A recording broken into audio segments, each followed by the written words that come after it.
திருச்செந்தூர் ஆண்டவனே வேல் முருகா, தினம் உனக்கு நன்றி சொல்வோம் மால் மருகா.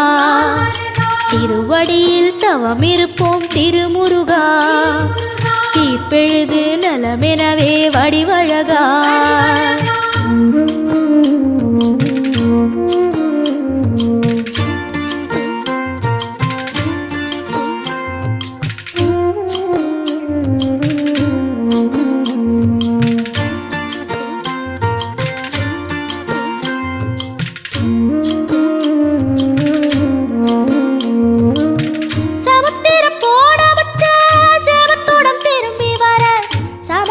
சாமி